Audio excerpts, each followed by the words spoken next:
inform public, provided must be very honest, unbiased, objective. That's important. The media people, please carry continuously thorough investigation. All these, because of the spot where you have some doubt, thorough investigation.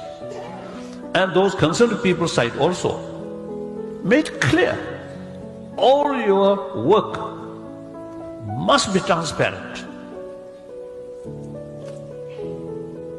So that's my view. So I feel no problem. Come here, meet people and talk.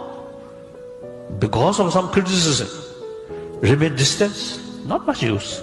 Come face to face and talk.